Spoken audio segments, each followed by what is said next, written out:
been worth every moment. Patricia had claimed my barn was too tall, so I'd built a second one, even taller, just to make the point. And in doing so, I'd helped an entire community reclaim their rights and their freedom from petty tyranny. Not a bad legacy for a simple barn dispute.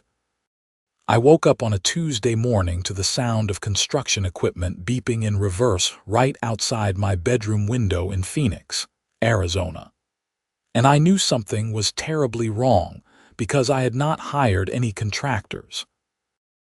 I stumbled out of bed, pulled on a pair of jeans, and walked to my front door still half asleep. What I saw made me think I was having some kind of stress-induced hallucination. There were 4 men in work vests pouring concrete across my driveway, my actual driveway, the one I had just repaved 6 months ago for $3,000. I rushed outside barefoot, the Arizona sun already hot enough at 7 in the morning to make the pavement uncomfortable. "Hey, what are you doing? This is my property." One of the workers looked up, wiped sweat from his forehead, and pointed to a clipboard sitting on the tailgate of a truck. "We are just following the work order, sir. Says here we are installing a community shuffleboard court at this address." "A what?" On my driveway, I could feel my blood pressure rising. "Who authorized this?" The worker shrugged. "The HOA. We got the approval forms and everything. You should probably take it up with them." I ran back inside to grab my phone, nearly tripping over my dog Max, who thought this early morning excitement meant it was playtime. I scrolled through my contacts until I found the HOA president's number. Her name was Patricia Henderson, and she had been a thorn in my side since I moved into this Scottsdale neighborhood 2 years ago. The phone rang 4 times before she picked up. "Patricia, this is Zachary Edwards from 4782 Desert Rose Lane. There are workers pouring concrete on my driveway right now, and they say you authorized it." Her voice came through syrupy sweet, which I had learned was never a good sign. "Oh yes, Zachary. We sent out a notice about this 3 weeks ago. The community voted to install recreational facilities throughout the neighborhood, and your property was selected for the shuffleboard court. It is all perfectly legal according to our bylaws." "Legal? You cannot just build something on my private driveway." "Actually, according to Section 12.7 of the HOA agreement you signed when you purchased your home, the association reserves the right to utilize homeowner property for community improvement projects that benefit the collective good." "You really should read the documents you sign, Zachary." I felt like I was losing my mind. "That cannot possibly be enforceable. That is my property. I paid for that driveway. And you also agreed to abide by HOA regulations. The shuffleboard court will be a wonderful addition to our community. I suggest you embrace the spirit of neighborhood cooperation. Have a blessed day." She hung up before I could respond. I stood there in my living room, staring at my phone in disbelief. Max nudged my leg with his nose, probably wondering why his breakfast was late. I fed him quickly, and then went to my home office to dig out the massive folder of HOA documents I had signed at closing. I had bought this 4-bedroom house after getting a great job as a software engineer at a tech company downtown, and I had been so excited about finally owning property that I had not read every single word of the HOA agreement. Who does, really? The thing was 200 pages long. I spent the next 2 hours going through the document with a fine-tooth comb while the sound of construction continued outside. Max eventually gave up trying to get my attention and fell asleep under my desk. When I finally found Section 12.7, I could not believe what I was reading. The language was deliberately vague and buried deep in the document, but it did seem to give the HOA authority to make improvements on private property if approved by a majority vote of the board. But there had to be limits, right? They could not just do whatever they wanted. I called my buddy Derek, who was a real estate attorney in Temp. We had gone to Arizona State University together and stayed close over the years. Derek, I need legal advice and I need it fast. What happened? Did you finally punch that HOA lady? Worse. They are building a shuffleboard court on my driveway as we speak. There was a long pause. They are doing what now? I explained the entire situation while Derek listened, occasionally making sounds of disbelief. When I finished, he let out a low whistle. Okay, so here is the thing. HOAs in Arizona have pretty broad authority, but this sounds like it might cross the line into what we call an unconstitutional taking. Basically, they are seizing your property for community use without just compensation. That is a Fifth Amendment issue. So I can stop them. You can definitely fight it, but getting an emergency injunction might take a day or two. Do you have property insurance that covers legal disputes? Yes, but they will never process a claim fast enough. The workers are already halfway done out there. Derek thought for a moment. Here is what I recommend. Let them finish. Do not interfere or you could be in violation of the HOA agreement and they could fine you or even put a lien on your house. Once it is done, document everything. Take photos, videos, measurements, get witness statements. Then we sue them for damages and to have it removed. In the meantime, I will start drafting a cease and desist letter. Let them finish. Derek, they are destroying my driveway. I know, man. But if you physically stop them now, you will be the one in legal trouble. Play it smart. We will nail them in court, I promise. I hung up feeling frustrated but knowing Derek was right. I spent the rest of the morning taking photos and videos of every stage of the construction process. The workers were actually pretty friendly once they realized I was not going to make a scene. One of them, a guy named Robert, even apologized.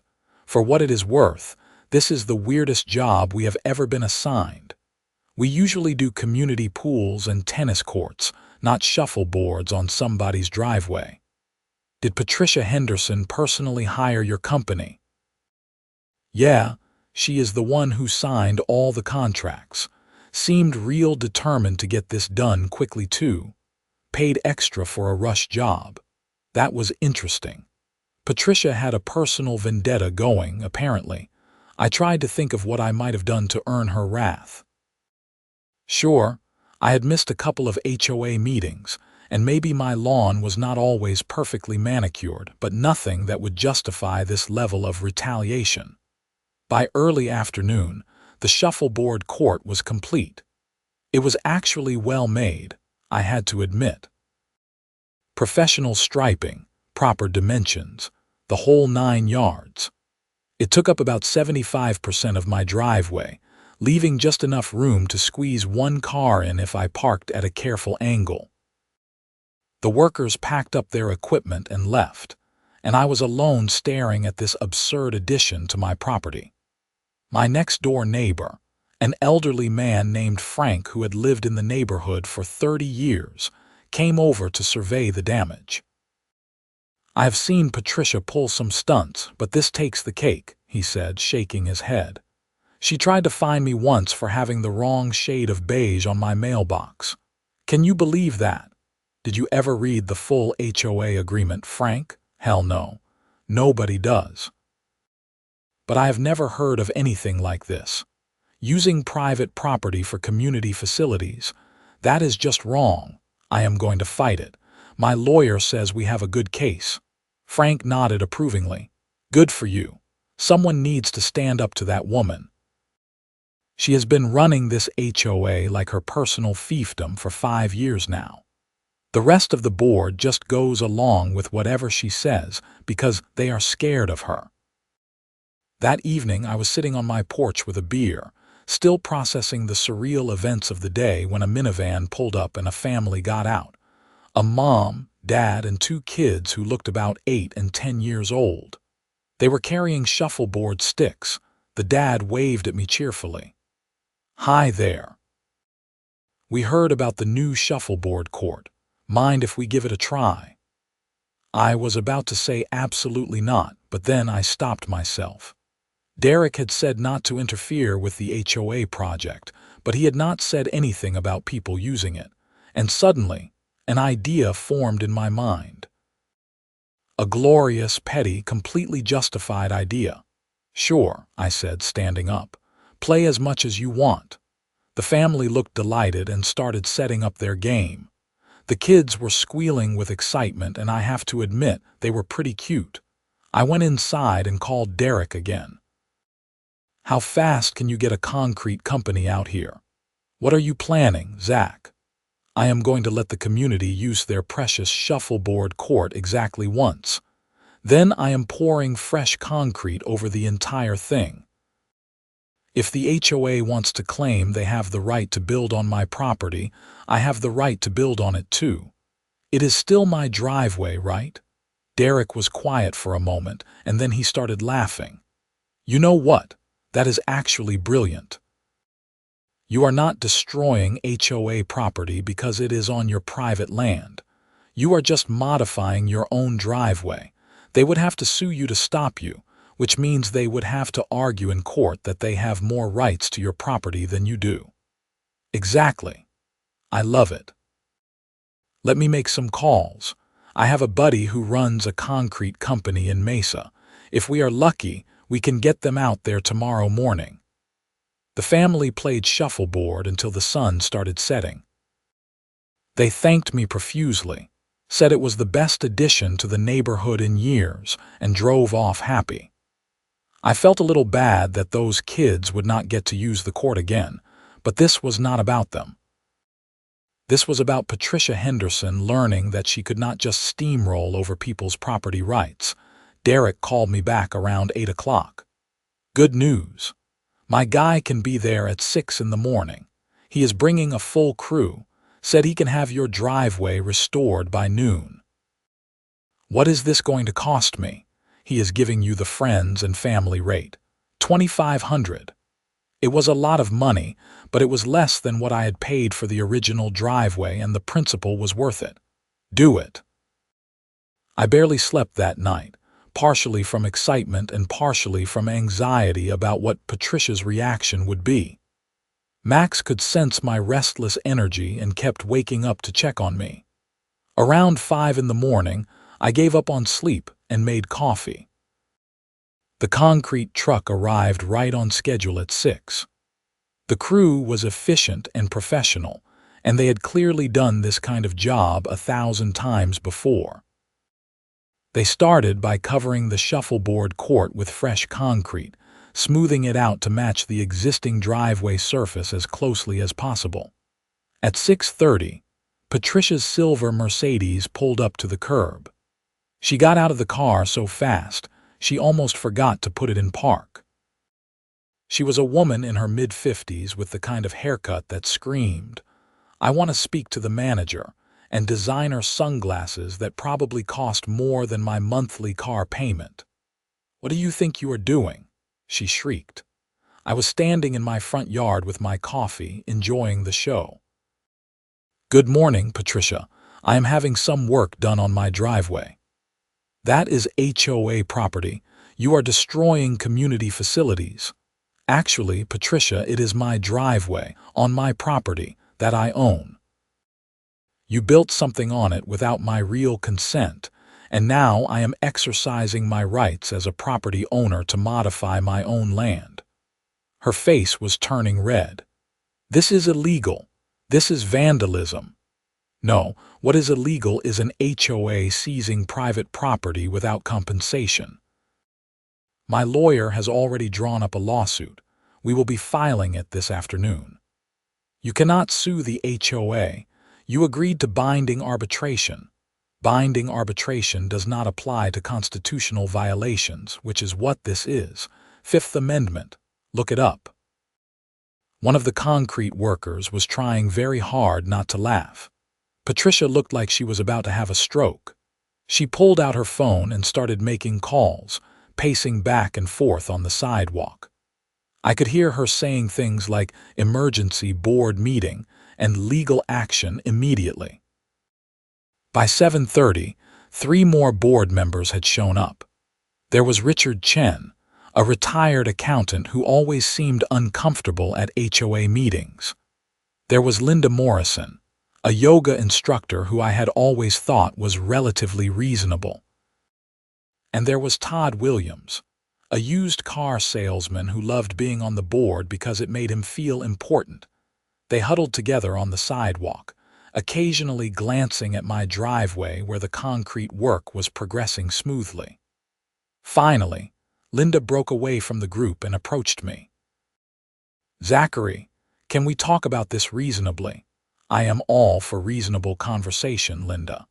But there is nothing reasonable about building on someone's private property without their genuine consent.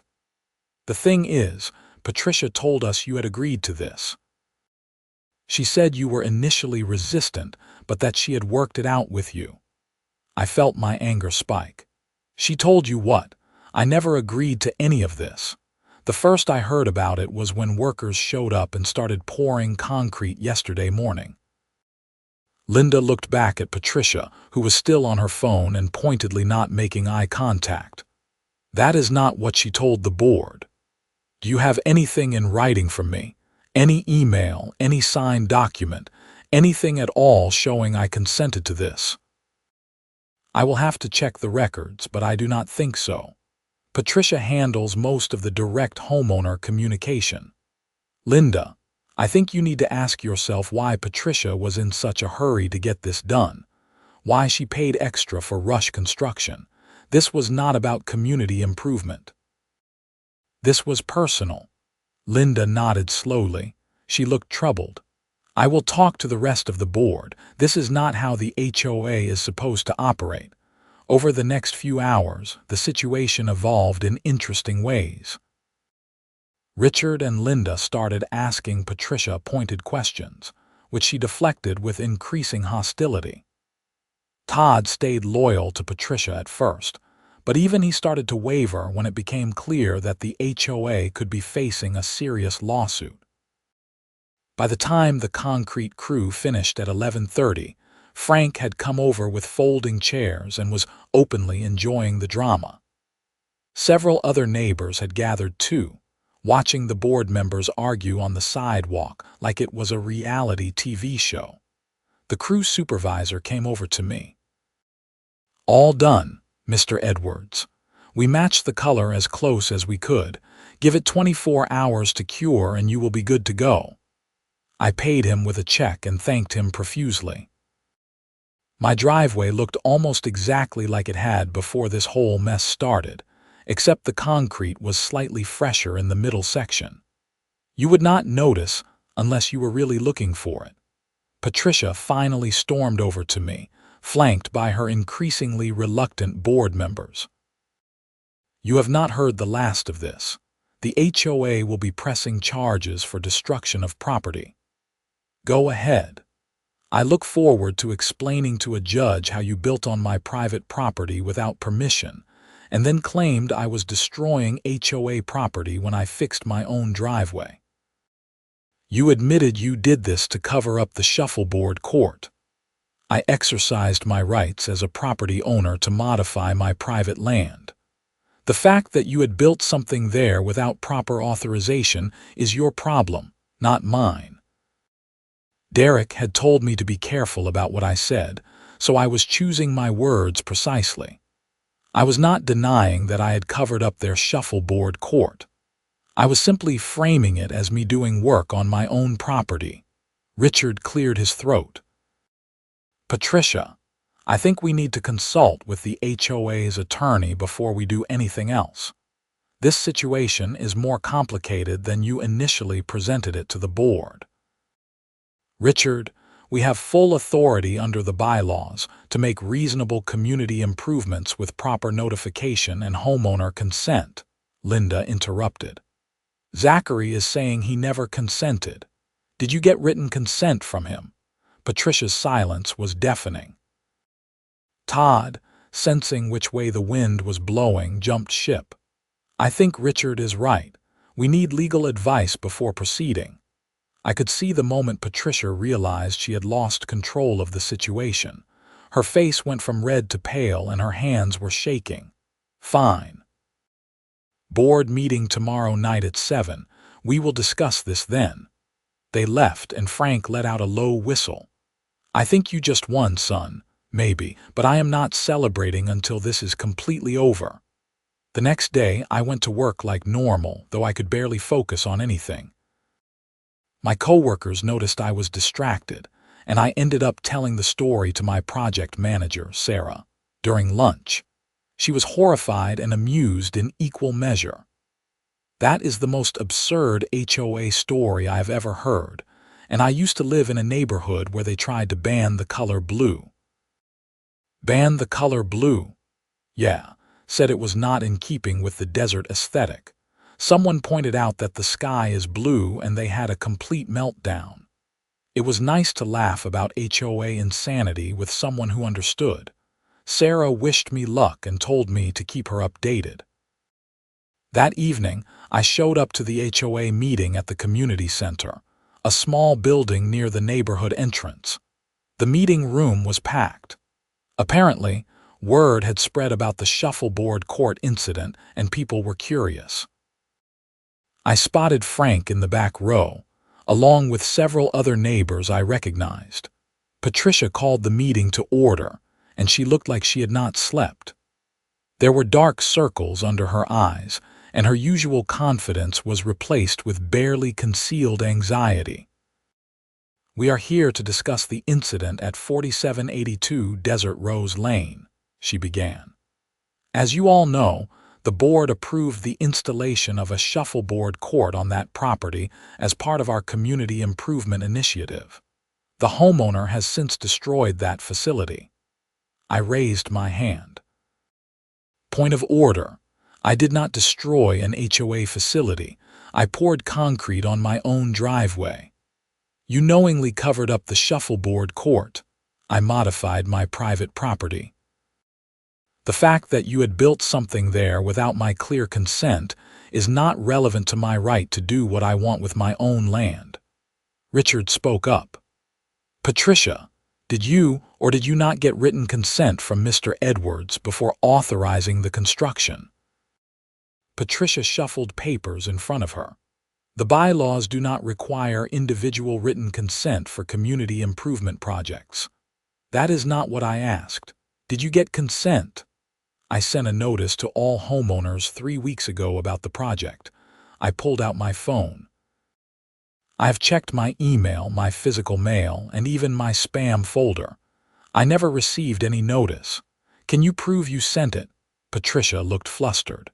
The notice was sent through the HOA portal, the portal that has been broken for 6 months, the one that half the neighborhood cannot log into. That portal? Murmurs of agreement rippled through the crowd. The HOA portal was a notorious disaster, something multiple homeowners had complained about at previous meetings. Linda leaned forward.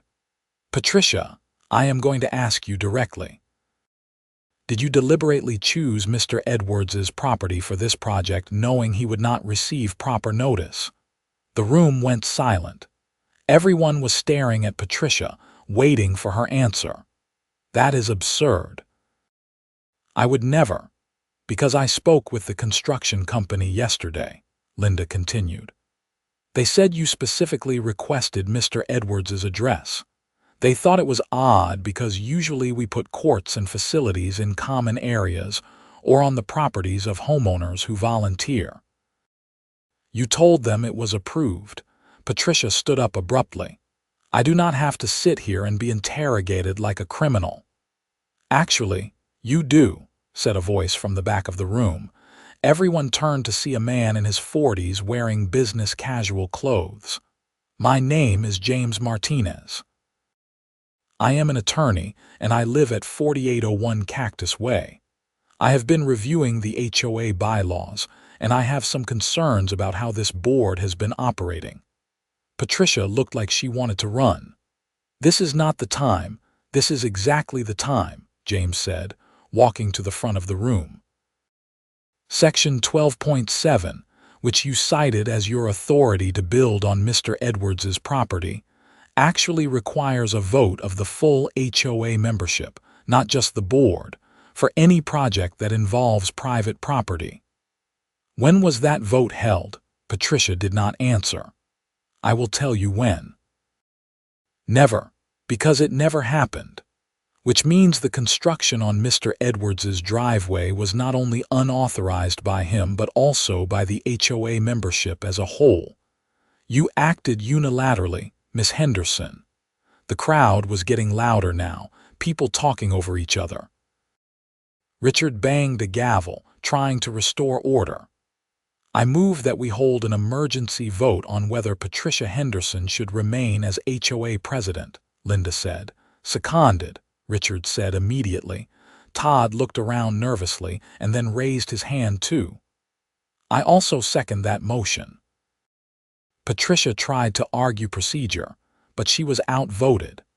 The board voted 3-1 to remove her as president, with only Patricia voting against. The membership then voted by a show of hands, and it was not even close. Out of the 42 homeowners present, 40 voted to remove her from the presidency. Only Patricia and one other person, an elderly woman who seemed confused about what was happening, voted no. Patricia gathered her things in silence, her face a mask of barely controlled rage. As she walked toward the door, she stopped next to my seat. You have made a powerful enemy, she hissed. You made an enemy when you decided to bulldoze my driveway, I replied calmly. Have a good evening, Patricia. She left, and the room erupted in applause.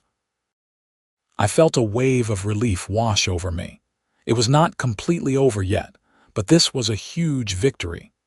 Richard took over as acting president, and the first thing he did was apologize to me formally on behalf of the HOA. Mr. Edwards, the board recognizes that your property rights were violated. We would like to offer compensation for your troubles and for the cost of restoring your driveway. I appreciate that, Richard. I spent $2,500 on the concrete work. We will write you a check tonight. After the meeting ended, several neighbors came up to thank me for standing up to Patricia. Frank bought me a beer at a nearby bar and James Martinez joined us. I have been wanting to challenge Patricia for months, James admitted, but I needed the right moment. Your situation was so egregious that it gave everyone the push they needed. What is her deal anyway? Why was she so fixated on my property specifically? James and Frank exchanged glances. You really do not know, Frank asked. Know what? Patricia used to own your house. She sold it about 3 years ago when she downsized. Rumor is she was forced to sell because of financial problems. I think she has resented whoever lives there ever since. That explained so much. This was not about community improvement at all. Patricia had targeted my property specifically because of her personal issues with having lost it. That is insane, I said. That is Patricia, James replied. The next few weeks were relatively quiet. Richard and the new board worked to implement better oversight and transparency measures. They hired a new property management company to handle communications, and they finally fixed the terrible HOA portal. I received my $2,500 check as promised. I thought everything was settled until I got home from work one day about a month after the meeting and found my mailbox had been smashed. Not knocked over by kids or hit by a car, but deliberately beaten with what looked like a baseball bat. The metal was dented and the wooden post was in splinters. I called the police and filed a report. The officer who took my statement was sympathetic, but said without witnesses or security camera footage, there was not much they could do. The next night, someone slashed 2 of my tires while my car was parked in my driveway. I had recently installed a security camera after the mailbox incident, and it caught everything. The footage was dark and grainy, but you could clearly see a person dressed in black approaching my car around 2 in the morning. They knelt down by the driver's side tire, then the rear tire, and then ran off. The person was the right height and build to be Patricia, but I could not see the face clearly enough to be certain. I showed the footage to the police, and they said they would investigate. I also sent a copy to Richard and the HOA board, along with a note explaining that I believed Patricia was retaliating against me. Richard called me that evening. "Zachary, I am so sorry this is happening. The board is taking this very seriously. We are considering a restraining order against Patricia on behalf of the HOA and the affected homeowners. Has she been causing problems for other people too?" "Yes. Linda's garden gnomes were all stolen last week. Someone spray painted a profanity on Todd's garage door. And James's car window was broken. It started after the vote to remove Patricia. This was escalating into something dangerous. I decided to install more security cameras and a motion-activated floodlight. Frank, who was a retired electrician, helped me set everything up." "I do not want to alarm you," Frank said as we worked, "but Patricia has a history. Before you moved here, she got into a legal dispute with another neighbor over a tree that was dropping leaves in her yard. She wanted the neighbor to cut down a perfectly healthy oak tree. When he refused, strange things started happening. His sprinkler system got vandalized, someone kept leaving trash on his lawn, stuff like that. What happened to that neighbor, he eventually moved, said it was not worth the stress. Patricia got what she wanted and the tree got cut down by the new owners. "I am not moving," I said firmly. "I bought this house. I love this neighborhood aside from the HOA drama. I am not letting her run me off." Frank grinned. "Good for you." 2 nights later, around 1 in the morning, my new security system started blaring. I grabbed my phone and pulled up the camera feed. There was Patricia, clear as day, walking up my driveway carrying a can of spray paint. She was heading toward my front door. I called 911 immediately. "There is someone trespassing on my property right now, and I believe she is about to vandalize my house. I have video footage." The operator asked if I was in immediate danger, and I said I did not think so, but I wanted police there fast. Then I turned on every exterior light I had, including the new floodlights. My front yard lit up like a baseball stadium. Patricia froze in the sudden brightness, shielding her eyes. She looked directly at one of the cameras, and I could see the moment she realized she had been caught. She turned and tried to run, but she was not exactly athletic, and she was wearing slippers. She made it about halfway down the driveway before she tripped and fell hard on the concrete. I heard her cry out in pain. Against my better judgment, I grabbed a flashlight and went outside, staying on my porch. "The police are on their way, Patricia. I suggest you stay right there." She was lying on my driveway, clutching her ankle. The spray paint can had rolled away and was sitting near my mailbox. In the distance, I could hear sirens. 2 Phoenix police officers arrived within 5 minutes. They took one look at Patricia on the ground, the spray paint can, and my security footage, and immediately understood the situation. One officer called for an ambulance while the other began taking statements. Patricia tried to claim she had been out for a late-night walk and had tripped on my driveway. The officer pointed out that she was holding a can of spray paint when she fell, and that my security footage showed her deliberately approaching my house. "Madam, you have the right to remain silent," the officer began. The reality of the situation seemed to hit Patricia all at once. She started crying, saying she had not meant any real harm, that she was just upset about losing her position and her house, and everything was falling apart. The officer was professional but unsympathetic. He arrested her for attempted vandalism, criminal trespassing, and a few other charges I did not quite catch.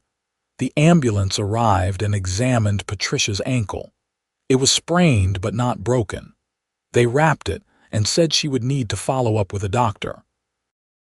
The police took her away in handcuffs, and suddenly my driveway was quiet again except for the sound of Max barking inside the house. I sat down on my porch steps, adrenaline still coursing through my body. Frank's porch light came on and he walked over in his bathrobe. "Did I just see Patricia Henderson getting arrested?" "You did indeed. Good riddance. You want some company? I will make coffee." We sat on my porch for the next hour, drinking coffee and watching the sun start to rise over the Arizona desert. It was strangely peaceful after all the chaos. The next day, I had to go to the police station to provide an official statement and hand over all my security footage. The detective assigned to the case, a woman named Detective Sarah Chen, was thorough and professional. "Mr. Edwards, we are going to pursue charges for the tire slashing and mailbox destruction as well, based on your footage and the timing. The spray paint incident gives us grounds to search Miss Henderson's property, and I am betting we will find evidence linking her to the other vandalism." "What kind of charges is she looking at?" "Multiple counts of criminal mischief, vandalism, trespassing, and possibly stalking given the pattern of behavior.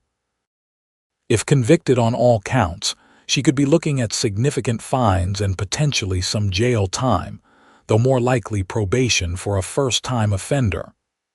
"She is not a first-time offender in spirit," I said. "She has been terrorizing this neighborhood for years, just usually in ways she could not get caught." Detective Chen nodded. "HOA disputes are more common than you would think, but this level of retaliation is unusual. Most HOA board members, even the difficult ones, know where the legal line is." Miss Henderson clearly crossed it. Over the next few weeks, the case progressed. Patricia's attorney tried to work out a plea deal, but the prosecutor was not particularly sympathetic. The evidence was overwhelming. My security footage, similar incidents reported by other neighbors, and physical evidence found during the search of Patricia's home, including a baseball bat that matched the damage pattern on my mailbox. Patricia ended up pleading guilty to avoid a trial. She was sentenced to 3 months in jail, 2 years of probation, 300 hours of community service, and ordered to pay restitution to me and the other affected homeowners. The judge also issued a permanent restraining order, preventing her from coming within 500 feet of my property or contacting me in any way. At the sentencing hearing, Patricia's attorney made a statement about how his client was going through a difficult time and had let her emotions get the better of her. The judge, a stern woman in her 60s named Judge Maria Torres, was not impressed. "Miss Henderson, you held a position of trust and authority in your community. Instead of using that position responsibly, you engaged in a pattern of harassment and vandalism against your neighbors. Your actions were not a momentary lapse in judgment. They were calculated and deliberate. I hope you use your time in custody to reflect on how your behavior has harmed others." Patricia did not look at me during the hearing. She kept her eyes down and nodded when the judge spoke. I felt a strange mix of satisfaction and sadness. I had not wanted to destroy anyone's life. I just wanted to be left alone on my own property. After the sentencing, James Martinez approached me in the courthouse hallway.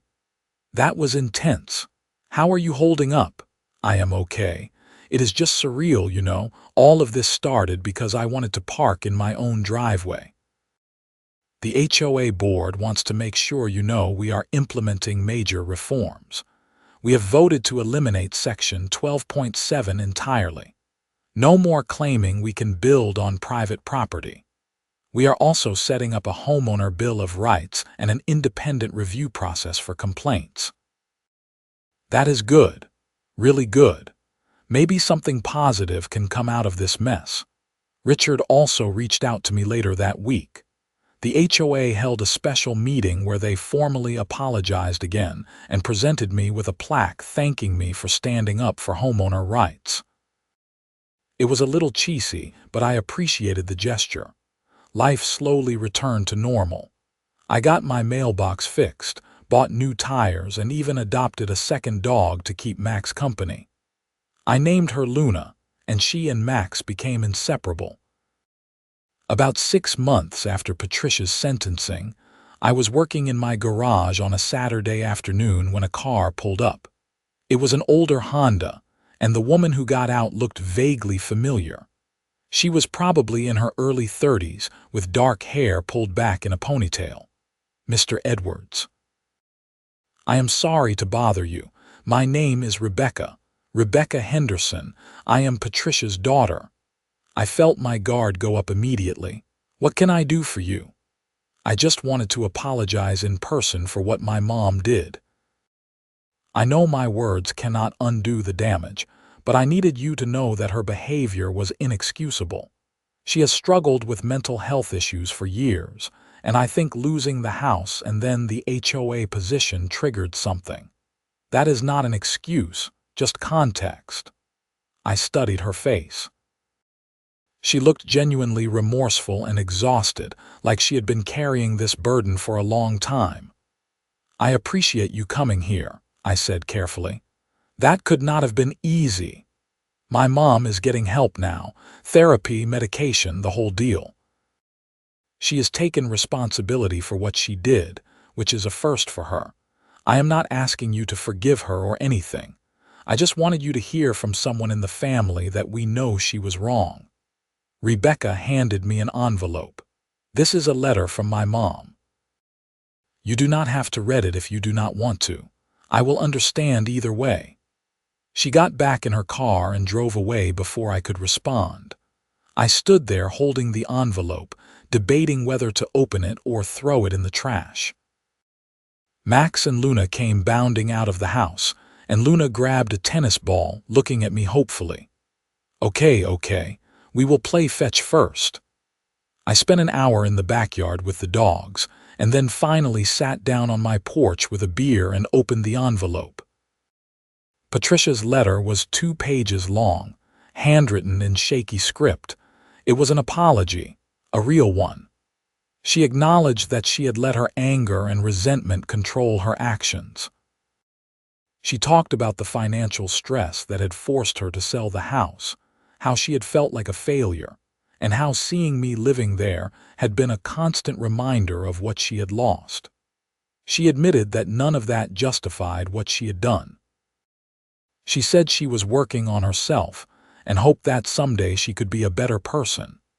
She did not ask for forgiveness, just said she wanted me to know she understood how badly she had behaved. I folded the letter and put it back in the envelope. I was not ready to forgive Patricia. Maybe I never would be, but I could acknowledge that she was at least trying to take responsibility. That was more than I had expected. The HOA continued to improve under Richard's leadership. They established clear policies, improved communication, and even started hosting monthly social events to build community without the authoritarian nonsense. I went to a few of them and found they were actually enjoyable. Turned out most of my neighbors were decent people when they were not being manipulated by a power-hungry board president. Frank and I became good friends. We had a regular poker night with James, Linda, and a few other neighbors.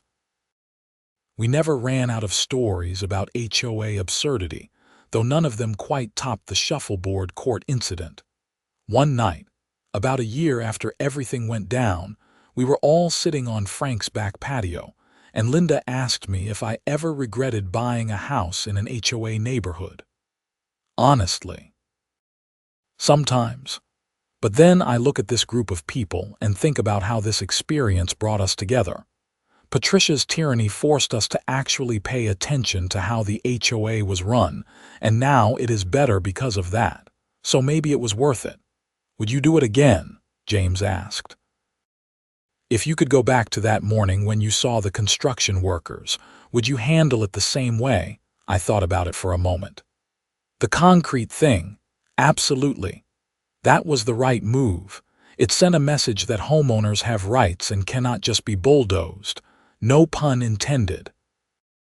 Everyone groaned at the terrible pun, but they were also nodding in agreement. To Zachary and his legendary concrete pour, Frank said, raising his beer. May HOA tyrants everywhere tremble at the tail. We clinked our glasses together, and I felt genuinely happy. My driveway had become a neighborhood legend, the site of both an absurd power play and a righteous act of resistance. Parents pointed it out to their kids when they walked by. New residents got told the story at their welcome meetings.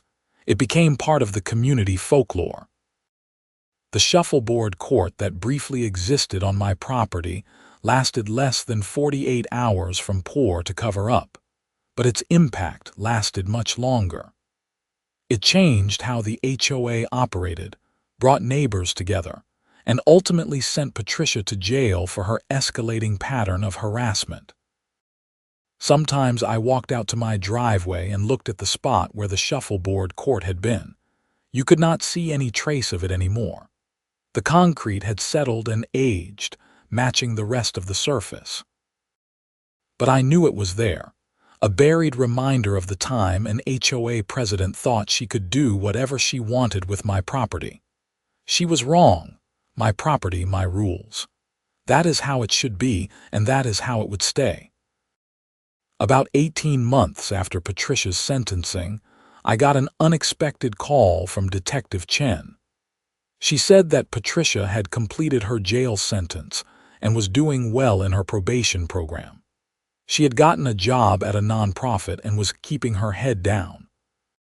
The detective wanted to know if I had experienced any further problems, and I was happy to report that I had not. Good, Detective Chen said. Most people in Miss Henderson's situation either learn their lesson or escalate. Sounds like she is one of the ones who learned.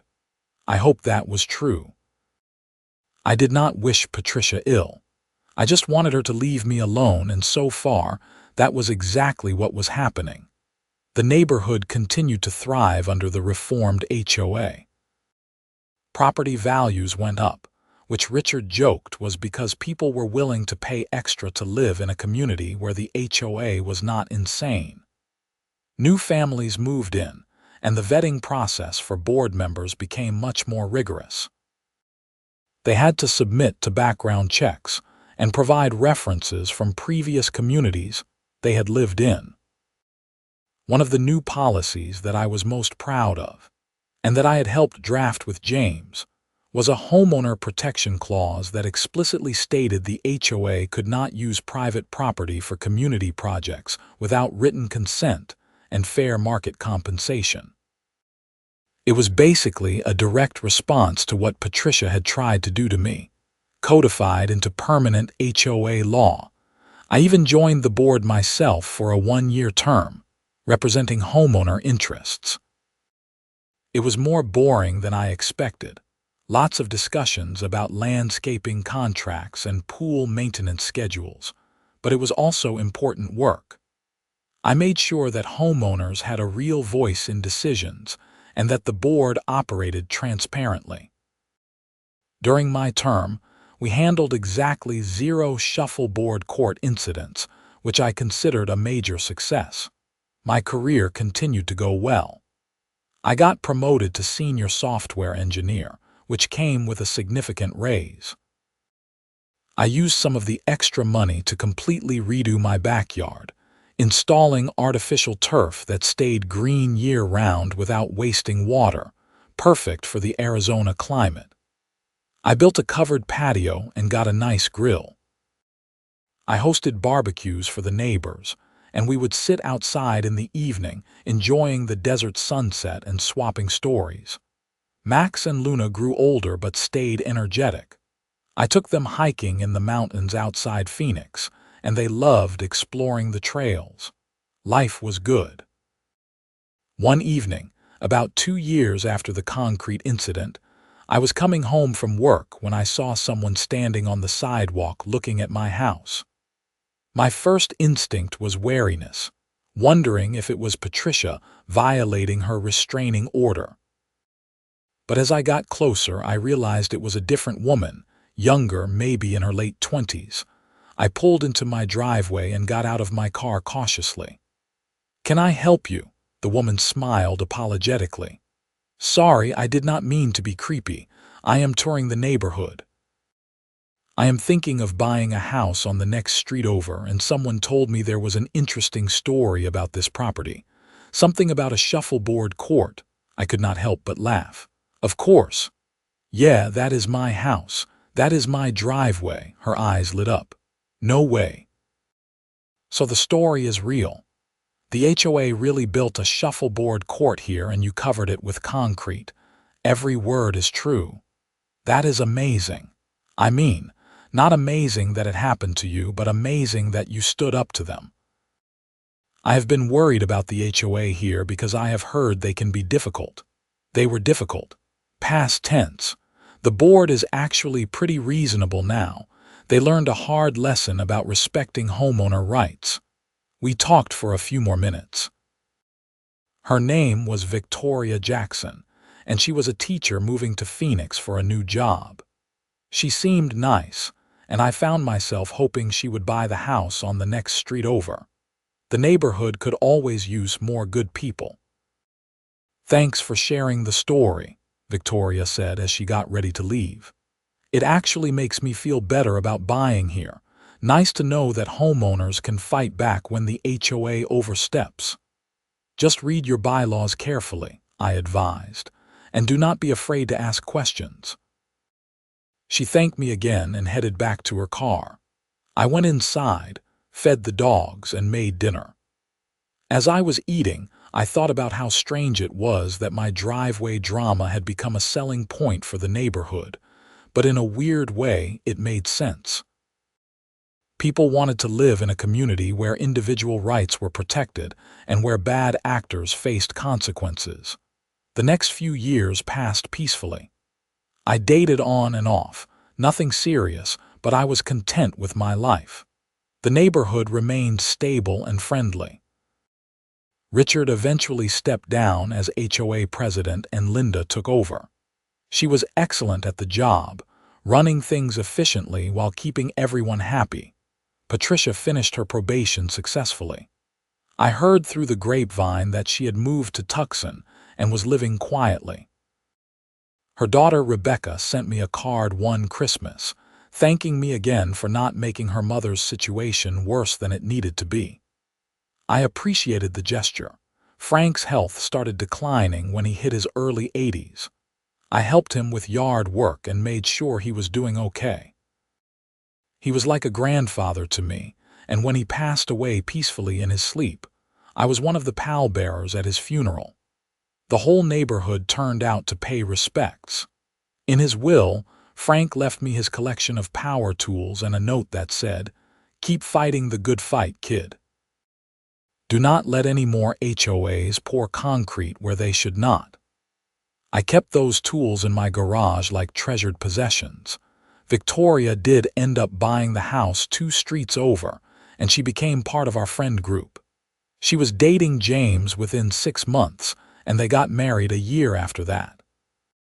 I was a groomsman at their wedding. Life moved forward the way it does, with ups and downs, good days and bad days, but overall trending positive. The shuffleboard court incident became the kind of story people told at parties, something that had happened years ago but still felt relevant. It was a reminder that ordinary people can stand up to petty tyranny and win. My driveway remained just a driveway, used for its intended purpose of parking my car and occasionally as a basketball court when the neighbor kids asked if they could shoot hoops. I always said yes. That is what driveways are for, after all. For the people who own them to decide how they are used. One summer evening, almost 5 years after the whole mess started, I was sitting on my porch with Max curled up beside me. Luna had passed away the previous winter, and I still missed her, but Max and I were doing okay together. I had a cold beer in my hand and was watching the sunset paint the sky in shades of orange and purple. A car pulled up, and a young couple got out with a realtor. They were looking at the house across the street, which had just gone on the market. The realtor was giving them the standard tour speech, and then I heard her say, "And this is a great neighborhood. Very stable HOA. There was some drama a few years back, but they sorted it out. Actually, see that house right there?" She pointed at my house. "That is where the famous Shuffleboard court incident happened. Ask anyone in Phoenix who is into HOA drama and they will know the story. The homeowner stood up to an abusive board president and won. The whole HOA got reformed because of it." The young couple looked impressed. They waved at me and I waved back. The realtor was right. Somehow my story had spread beyond the neighborhood. I had been interviewed by a local news station about a year after the incident, and the story had gone mildly viral on social media. People loved a good little guy beats the system narrative, and mine delivered. I had even been contacted by a couple of lawyers who specialized in HOA disputes, asking if they could use my story as a case study. I had said yes to all of it. If my experience could help other people understand their rights and stand up to abusive HOAs, then it was worth sharing. As the sun finished setting and the sky faded to dark, I went inside and started getting ready for bed. Max followed me, his nails clicking on the hardwood floor. I looked out my bedroom window at the driveway below, illuminated by my porch light. Somewhere under that concrete was a shuffleboard court that existed for less than 2 days.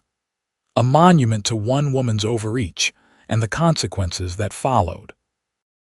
But more than that, it was a reminder that property rights matter, that communities work best when they respect individual autonomy, and that sometimes the right response to an absurd situation is an equally bold action. I let the HOA play their shuffleboard exactly once. Then I poured fresh concrete over it and reclaimed what was mine. It was the right call then, and I would make the same choice again today. That is the story of how my driveway became a legend, how an HOA president ended up in jail, and how a neighborhood learned to govern itself with respect and fairness, instead of fear and control. Some people might say I should have handled it differently, that I should have gone through proper legal channels from the start without the dramatic concrete pour. Maybe they are right. But the concrete pour was the moment that galvanized the community, that showed everyone what was possible when you refused to back down. It was not just about my driveway. It was about principle. And sometimes, principles are worth fighting for, even if it means spending $2,500 on concrete and going toe-to-toe with